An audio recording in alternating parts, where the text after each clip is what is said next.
Assalamualaikum warahmatullahi wabarakatuh. Selamat berjumpa kawan sebuah legenda. Kali ini saya akan membawakan cerita untuk kalian dengarkan. Sebelum kita mulai ke ceritanya, saya mohon untuk dukungannya dengan cara like, komen, dan subscribe-nya agar lebih bersemangat lagi membacakan cerita-cerita seru tentang seputaran misteri dan legenda. Baik, langsung saja kawanku, kita mulai ke alur ceritanya yang berjudul Gagak dari Mataram, Asasin Tanah Jawa.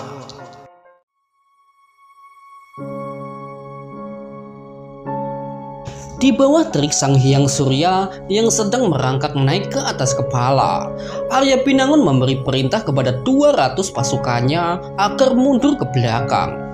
Melihat serta mendengar perintah, ratusan pendekar Sekar Buana dan Tirta Maya segera bergegas menyusul Sang Maha Guru yang terlebih dahulu melangkah menuju ke perkemahan.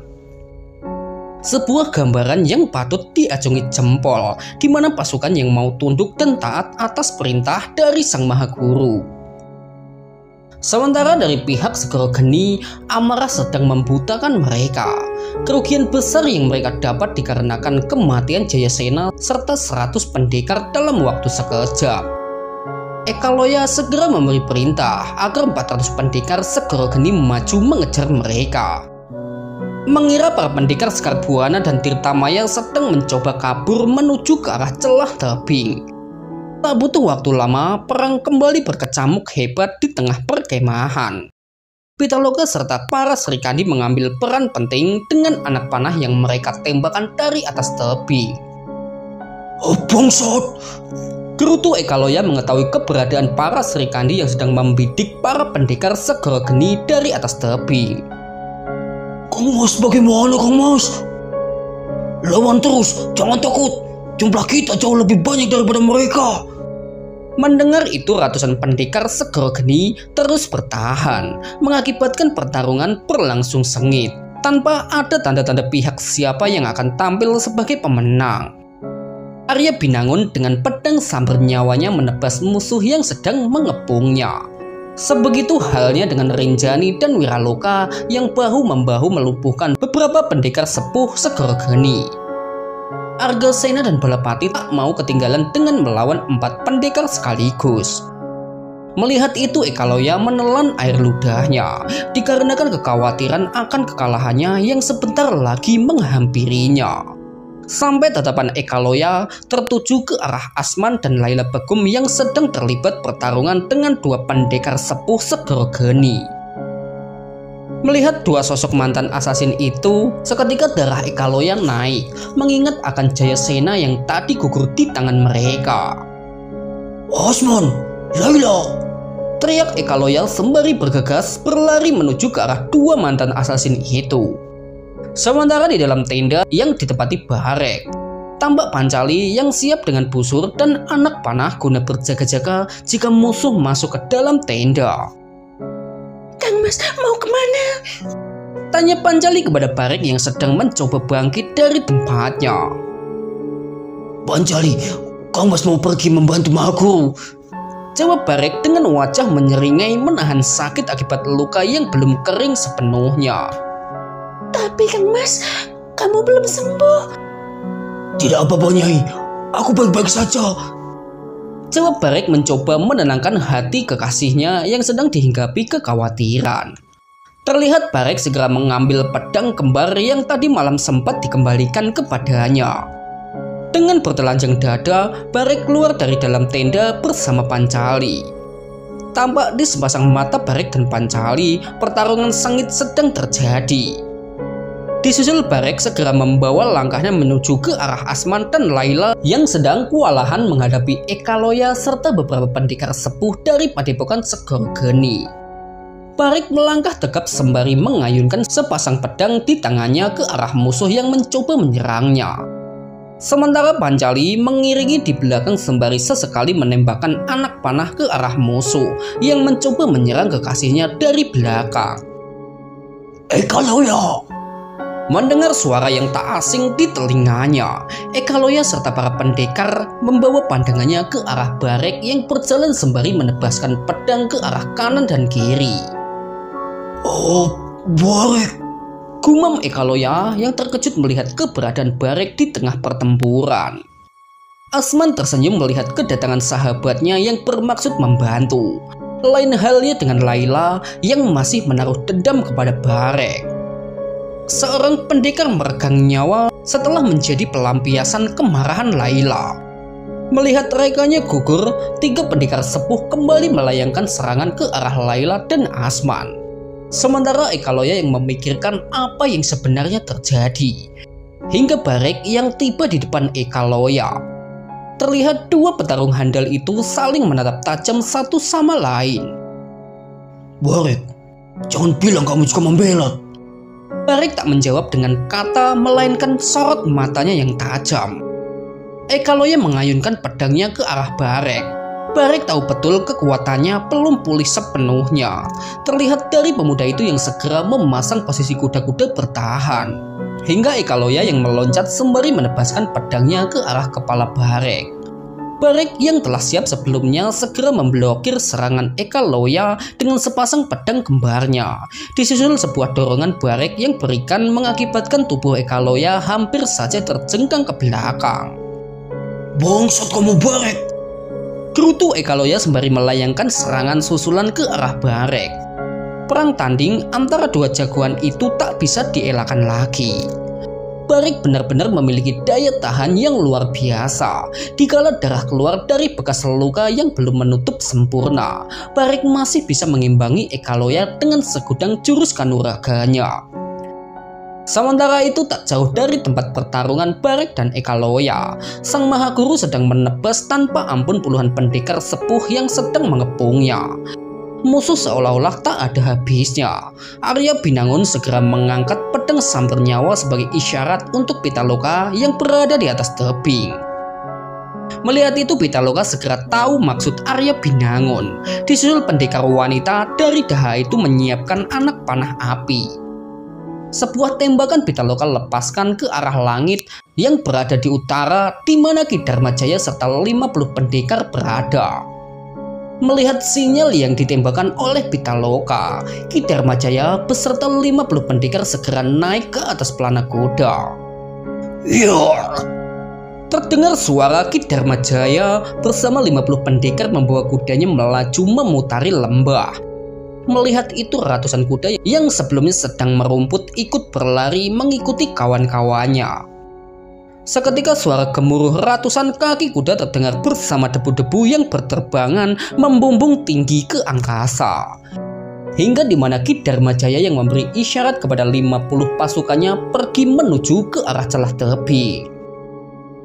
Sementara di garis depan tampak para pendekar segoro geni yang kalang kabut mendengar suara gemuruh derap kaki kuda dari arah utara, bersama terlihatnya debu yang berterbangan membumbung tinggi ke atas langit.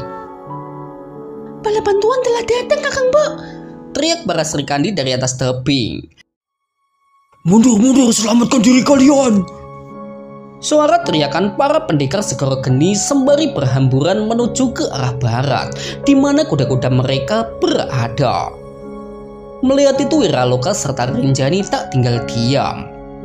Wiraloka dan Rinjani mengayunkan pedangnya ke arah depan, isyarat agar pasukannya mengejar para pendekar segoro geni yang sedang mencoba kabur ke arah barat. Kejar, jangan biarkan mereka lolos, teriak lantang Rinjani menyambung perintah Wiraloka. Mendengar seruan itu, seketika pendekar Tirtamaya dan pendekar Sekar Buana mengejar ke arah musuh yang mencoba kabur. Oi, kalian jangan kabur, dasar pengecut! Maki Ekaloya melihat pasukannya berhamburan ke arah belakang, hingga suara yang terdengar dari celah tebing. Suara beberapa pendekar bersama kemunculan Ki Dharmajaya serta iring-iringan pasukan berkuda yang keluar dari celah-celah tebing. Melihat itu Ekaloya mau tidak mau membawa tubuhnya mundur ke belakang. Mau kemana kau, Ekaloya? Teriak Barek memanggil lawannya. Ekaloya tak memperdulikan dengan berjalan meninggalkan Barek yang sedang kelelahan. Jelas dari sepasang pedangnya yang sedang ia gunakan membantu menopang berat badan tubuhnya. Sampai di mana Layla dan Asman yang menghadang Ekaloya. Mau apa kalian? Kami mau membunuhmu, bangsat. Jawab lantang Layla sembari mengayunkan pedangnya. Mau tidak mau Ekaloya kembali bertarung melawan Layla dan Asman.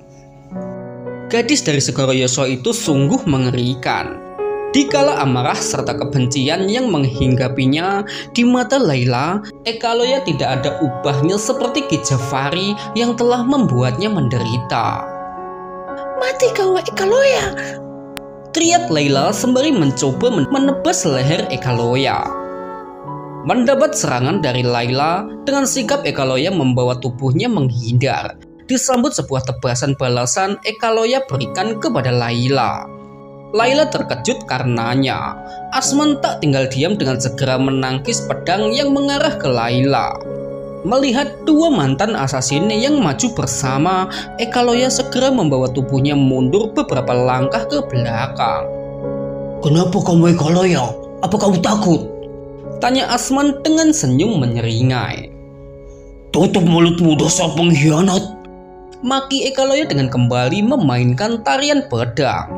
Melihat itu Layla dan Asman segera maju menyambut. Sebuah pertarungan epik terjadi dikala antara mereka memainkan jurus pedang yang seolah tanpa celah. Asman tampil sebagai perisai bagi Layla dengan menangkis serangan beruntun dari Ekaloya. Sementara Layla menyerang dengan tebasan serta tusukan ke arah Ekaloya. Buat maut mantan asasin dari Segoro Yosua itu mampu membuat Ekaloya kewalahan. Sampai sebuah tebasan dari Layla berhasil membuat pedang Ekaloya yang terlepas dari tangannya. Layla berbinar-binar menyambut kemenangan yang sebentar lagi diraihnya. Disusul sebuah tusukan yang ia arahkan ke perut Ekaloya, hingga di mana Ekaloya yang berhasil membalik keadaan dengan sebuah tendangan depan yang mampu melumpuhkan Layla yang sedang menghujam pedang bermaksud menusuknya. Terdengar suara rintih Layla Begum yang memegangi perut yang terasa amat sangat sakit akibat tendangan keras Ekaloya yang menyasar ke area perutnya. Layla! Teriak Asman berusaha membantu Layla yang sedang meringkuk kesakitan di bawah kaki Ekaloya. Dalam keadaan panik, Asman tidak menyadari Ekaloya sedang mengalihkan pandangan ke arahnya. Suara yang terdengar saat Ekaloya berhasil menangkap sembari menghadiahkan sebuah bantingan keras kepada Asman. Seketika Asman yang melihat kesakitan akibat rasa sakit di punggungnya. Disusul Ekaloya segera mengambil pedangnya yang tadi sempat terlepas dari tangannya. Sementara tak jauh dari tempat itu, Pancali sedang membantu Barek yang sedang kesulitan berdiri. Barek yang sedang berusaha sekuat tenaga memaksa tubuhnya agar bisa berdiri. Nyai, bantu mereka! Mendengar itu Pancali segera mengangkat busurnya saat tahu Ekaloya bermaksud menebas Asman yang ada di bawah kakinya. Disusul anak panah yang Pancali tembakan. Ekaloya terkejut mendapati pedang kembali terlepas dari tangannya lantaran anak panah yang ditembakkan Pancali berhasil mengenai pedangnya. Gerutu Ekaloya melihat ke arah Pancali yang sedang mencoba membidiknya kembali. Ekaloya segera membawa tubuhnya menghindar dikala anak panah kembali dilepaskan oleh Pancali.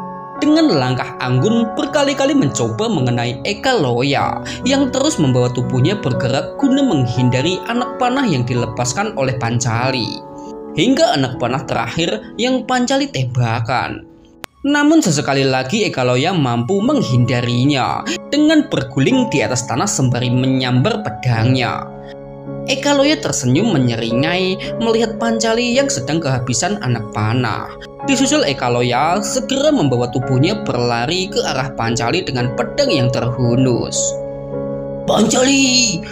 Teriak Barek yang tidak tinggal diam dikala nyawa kekasihnya sedang terancam. Barek sekuat tenaga memaksa tubuhnya untuk berlari ke arah Pancali yang berada sekitar 10 tombak darinya. Sesaat Pancali terjengkang ke belakang karena terkejut melihat Ekaloya sudah berada di hadapannya dengan pedang yang siap menebas tubuhnya. Pancali menutup rapat-rapat sepasang matanya dikarenakan rasa takut akan maut yang sedang mengintainya. Pancali dan Ekaloya tidak menyadari keberadaan Barek hingga pedang pendekar dari segoro geni itu yang terayun hendak menebas tubuh Pancali menjadi dua. Seketika sunyi senyap yang terasa dikala tak terjadi apa-apa oleh Pancali. Pancali perlahan membuka sepasang matanya hingga ia yang tercengang melihat sebilah pedang berada di depan matanya. Pancali menelan air ludahnya disusul gadis itu yang segera membawa tubuhnya mundur ke belakang. Gerutu Ekaloya melihat sosok Barek yang sedang menangkis serangannya dengan pedang kembarnya. Sementara Barek menatap penuh amarah kepada Ekaloya yang berani mencoba menyerang kekasihnya.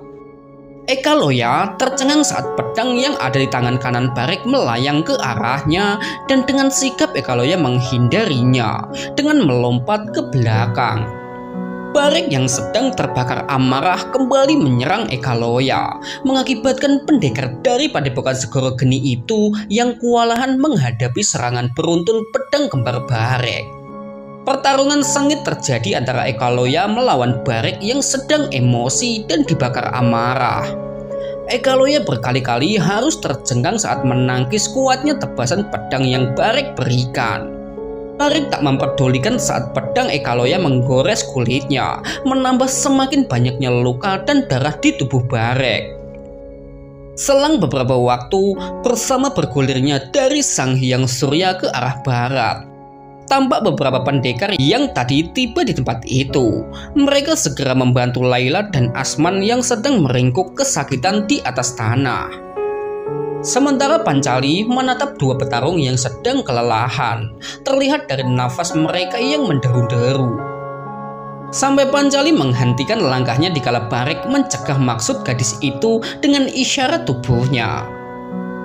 Barek dan Ekaloya berlari guna menebas satu sama lain. Kecepatan dan kekuatan menentukan hasil akhir pertarungan mereka.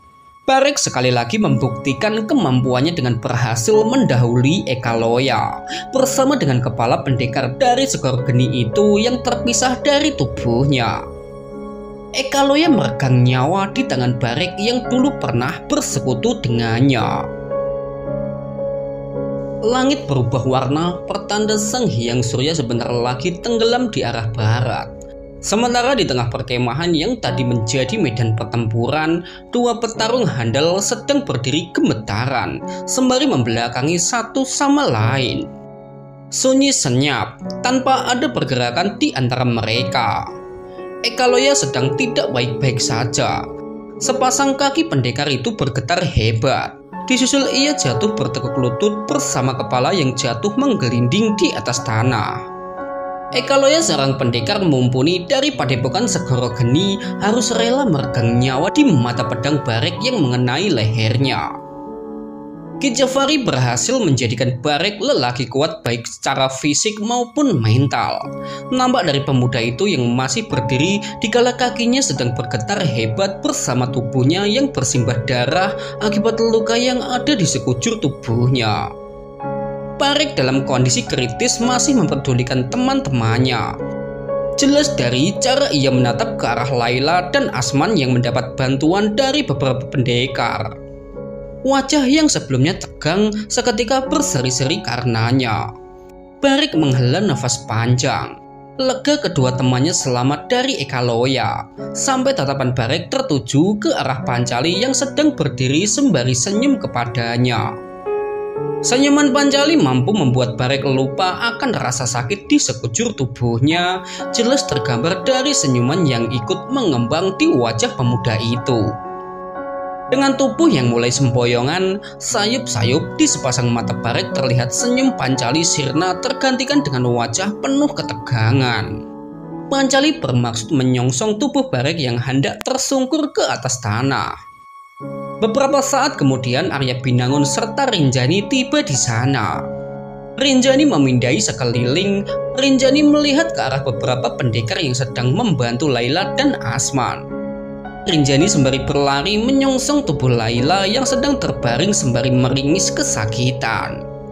Sementara Arya Binangun melihat dengan seksama ke arah Ekaloya yang telah binasa dengan cara mengenaskan. Sampai tatapan pemuda itu tertuju ke arah Pancali yang sedang memangku Barik yang jatuh pingsan. Mahaguru, tolong! Ujar Pancali dengan raut wajah yang sedih, mengkhawatirkan kondisi kekasihnya itu.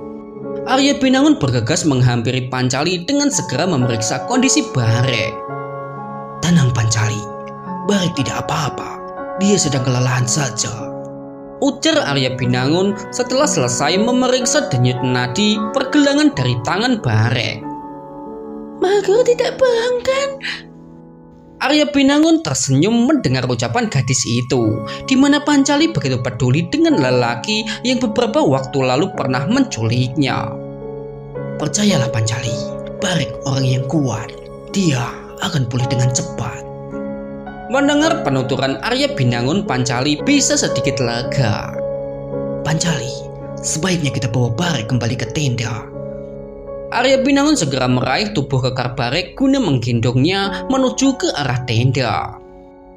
Selang beberapa saat dari arah barat, Ki Dharmajaya dan Wiraloka bersama ratusan pendekar Sekar Buana dan Tirtamaya kembali dengan membawa 200 pendekar yang berhasil mereka tawan.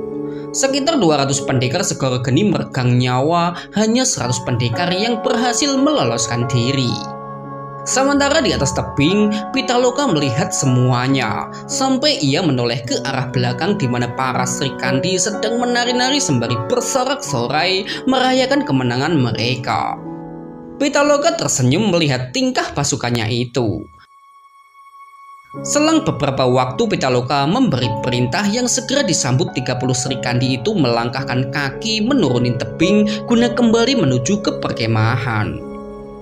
Bersama kedudukan dari Sang Hyang Surya yang telah berakhir dengan diiringi malam yang datang sembari membawa kegelapan.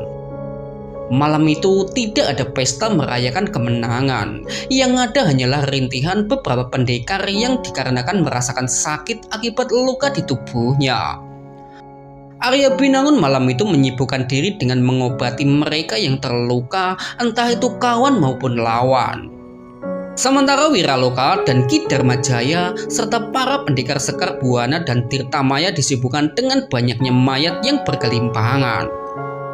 Malam itu dengan ditemani cahaya lampu obor, mereka bahu-membahu mengumpulkan ratusan mayat sekaligus harta rampasan perang berupa senjata serta ratusan kuda pendekar Segoro Geni.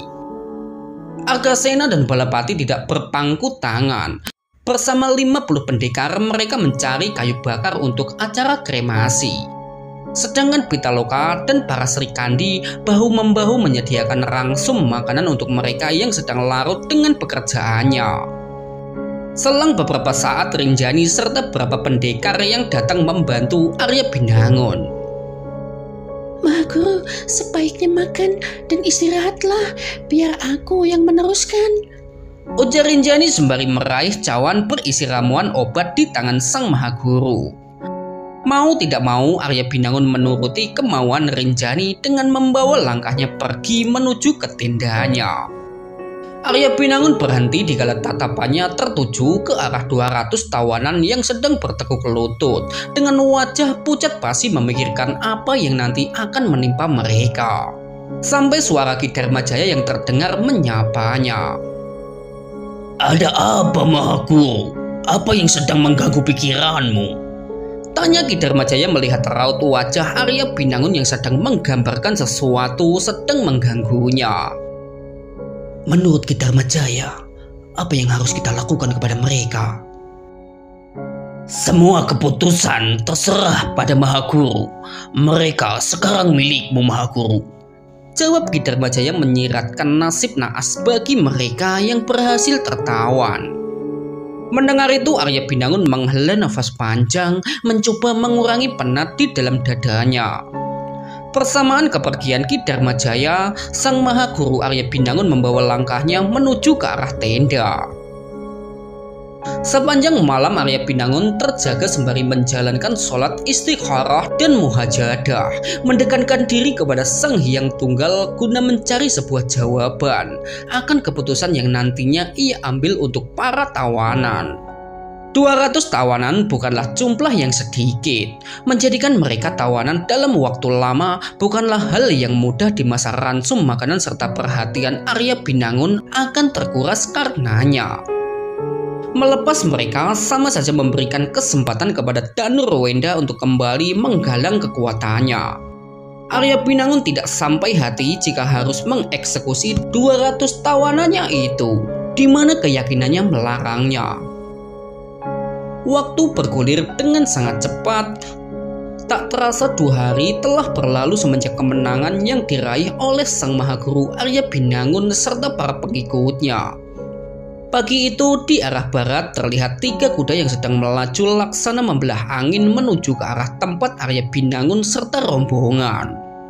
Mahaguru Danurwenda ditemani 2 muridnya bermaksud menemui Mahaguru Arya Pinangun. Semburat cahaya fajar persembahan dari Sang Hyang Surya menerpa semesta sebagai pertanda dimulainya lebih awal hari.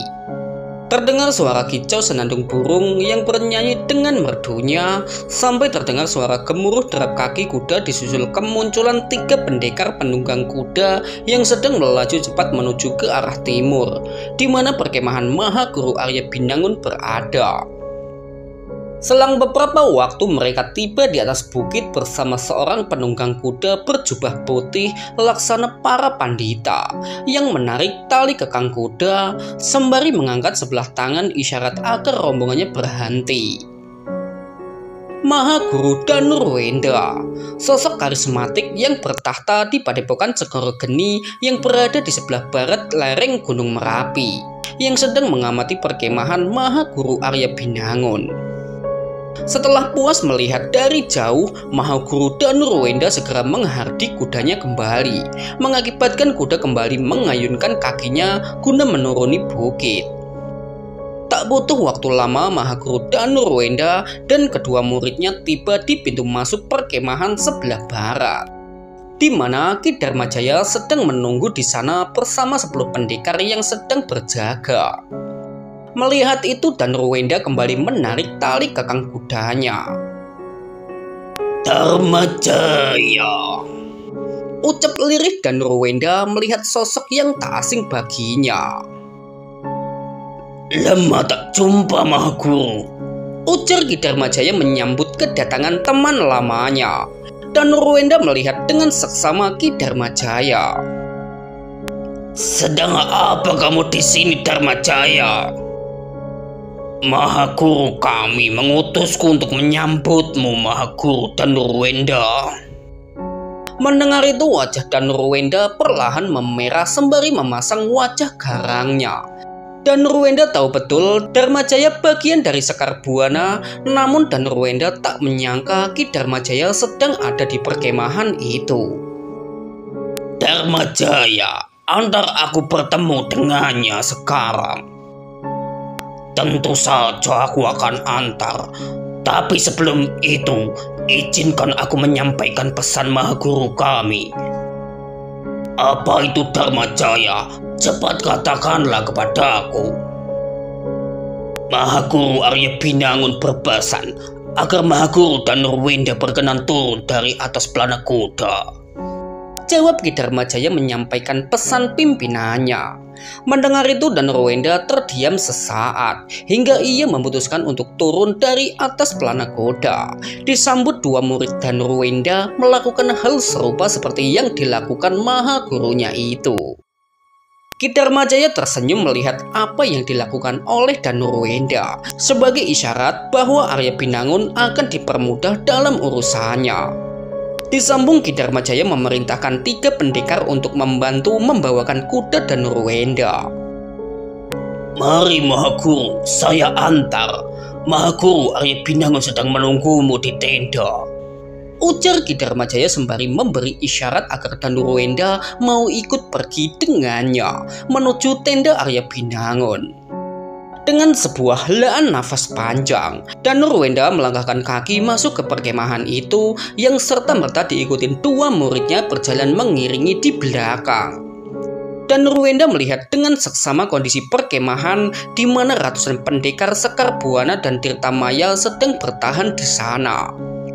Dalam perjalanan menuju tenda Arya Binangun, tatapan Danurwenda tanpa sengaja tertuju ke arah ratusan kuda yang pernah menjadi tunggangan muridnya, sampai suara yang mampu menarik perhatiannya.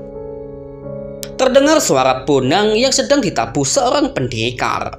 Mahaguru Danurwenda tercengang saat melihat 200 muridnya berebut makanan yang sedang dibagi-bagikan oleh beberapa Srikandi, mengakibatkan mereka tidak menyadari kehadirannya. Danurwenda terkena mental karenanya. Nampak dari ia yang tertegun dengan wajah memerah. Hari itu Danurwenda serasa dipermalukan setelah melihat ratusan muridnya bertingkah seperti pengemis. Sebuah siasat yang diatur sedemikian rupa oleh Arya Binangun guna mempermudah jalannya dalam menghadapi Danurwenda. Mari Mahaguru, tenda Mahaguru Arya Binangun ada di sebelah sana, ucap Ki Dharmajaya kepada Danurwenda yang sedang terpaku melihat ke arah murid-muridnya. Danurwenda tersadar dari lamunannya dengan ia yang kembali mengayunkan langkahnya menuju ke tenda Arya Binangun. Tak butuh waktu lama, Ki Dharmajaya dan Danurwenda serta kedua muridnya tiba dalam tenda Arya Binangun beserta beberapa pendekar yang sedang menunggu di sana. Melihat kedatangan Danurwenda, Arya Binangun segera bangkit dari duduknya bermaksud memberi muka kepada sang Mahaguru dari Padepokan Segoro Geni. Sementara Danurwenda memindai sekeliling di mana tampak Rinjani serta Pitaloka dan Laila yang sedang berdiri di samping kiri Arya Binangun. Sedang di samping kanan Ki Dharmajaya mengambil tempatnya di sebelah Wiraloka dan Asman. Sampai suara Arya Binangun yang terdengar menyapanya. Selamat datang di tempat kami Mahaguru. Ucapan hangat Arya Binangun kepada musuh yang jauh-jauh datang menemuinya. Danurwenda sebisa mungkin membawa diri dengan tersenyum sembari mengangguk-anggukkan kepala. Silakan duduk Mahaguru, ujar Arya Binangun sembari memberi isyarat agar Danurwenda dan kedua muridnya berkenan mengambil tempat duduk di hadapannya. Danurwenda dan kedua muridnya mau tidak mau menuruti kemauan dari Arya Binangun. Melihat itu Arya Binangun tersenyum, disusul ia dan para pendekar yang kembali duduk. Arya Binangun memberi isyarat agar Danurwenda mau memperkenalkan diri serta kedua muridnya. Namaku Mahaguru Danurwenda dari Padepokan Segoro Geni. Sementara di kananku adalah Arya Senggani, muridku, dan di samping kiriku adalah putraku yang bernama Pranala. Baik Mahaguru, sekarang katakanlah, ada perlu apa Mahaguru jauh-jauh datang kemari? Tentu saja membuat kesepakatan denganmu Mahaguru. Arya Binangun mendengar dengan seksama ucapan Danurwenda yang akan membuat kesepakatan dengannya. Memang kesepakatan macam apa yang Mahaguru inginkan? Lepaskan 200 tawanan, serta kembalikan kuda dan senjata yang kemarin Mahaguru ambil dari kami. Sebagai gantinya, Segoro Geni tidak akan ikut campur lagi atas masalah Segoro Yoso. Arya Binangun mendengar dengan seksama apa yang diucapkan oleh Danurwenda. Tentu saja Arya Binangun tidak serta-merta mempercayainya dikarenakan persekutuannya antara Segoro Geni dan Segoro Yoso terjalin cukup lama. Memangnya, apa yang bisa menjadi jaminan? Mahaguru, berikan kami sebuah jaminan agar kami yakin atas ketulusanmu itu. Apa yang bisa kami tawarkan agar Mahaguru Arya Binangun mempercayai maksud kami? Pranala, jawab Arya Binangun sembari menunjuk ke arah putra sematawayang Danurwenda. Mendengar itu sepasang mata mereka yang ada di perkemahan tertuju ke arah putra Danurwenda. Apa maksud Mahaguru? Mahaguru, biarkan ia tinggal bersama kami untuk sementara waktu. Setelah urusanku di Sekoroyoso selesai, Mahaguru bisa menjemputnya kembali. Mendengar itu wajah Danurwenda merah padam mengetahui Arya Binangun ingin menjadikan putra sematawayangnya sebagai sandera. Belum sempat Danurwenda menjawab Arya Binangun, Senggani tiba-tiba bangkit berdiri. Loncang kau Arya, langkai dulu mayatku sebelum kalian menyentuh Dimas Panala. Apa begini cara kalian melakukan kesepakatan? Dan kami sudah baik-baik menerima kalian. Apa begini balasan kalian kepada kami? Senggani, duduklah, bentak Danurwenda kepada murid kebanggaannya itu. Mendengar itu Arya Senggani mau tidak mau kembali duduk sembari menundukkan kepalanya. Tolong maafkan muridku Mahaguru. Sesaat suasana dalam tenda terasa hening, hingga sebuah pertanyaan yang kembali Arya Binangun lontarkan kepada Mahaguru Danurwenda. Bagaimana Mahaguru? Apa syarat dariku Mahaguru terima? Danurwenda menelan air ludahnya, disusul pria parubaya itu yang menoleh ke arah kiri di mana Pranala sedang duduk tertunduk di belakangnya. Saya terima saja syarat dari Mahaguru.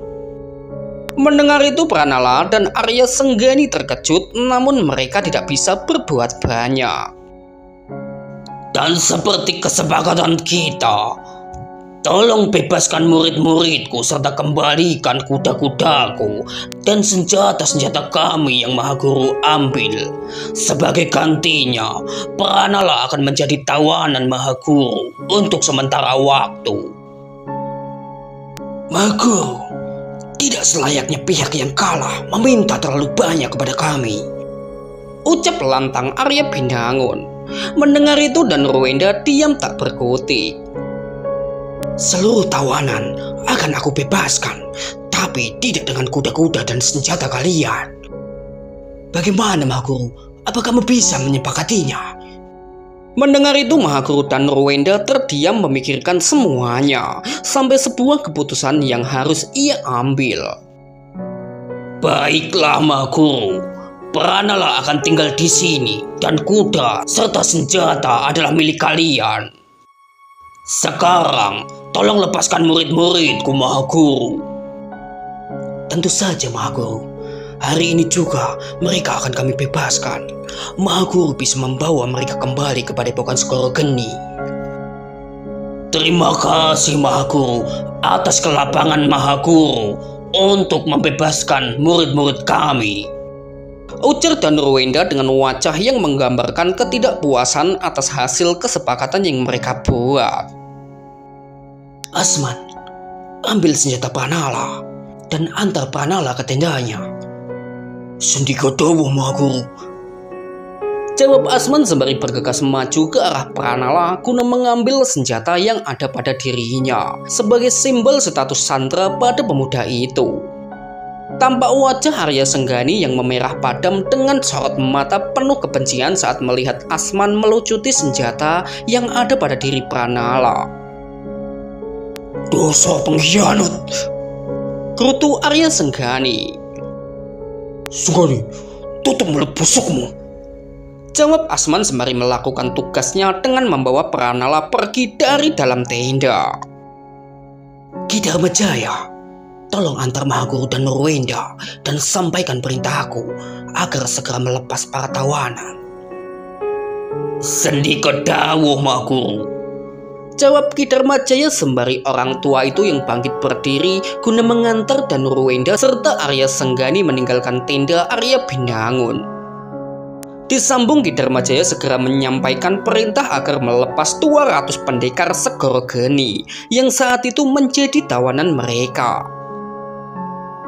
Selang beberapa saat terlihat Mahaguru Danurwenda dan juga Arya Senggani yang membawa kudanya menuju ke arah barat bersama iring-iringan 200 pendekar yang mengikutinya di belakang. Hari itu Arya Binangun menyelesaikan sebagian masalah yang 2 hari yang lalu mengganggu pikirannya. Mahaguru Arya Binangun yakin betul bahwa Mahaguru dan Nurwenda tak akan berani berbuat macam-macam selama Pranala ada di tangannya.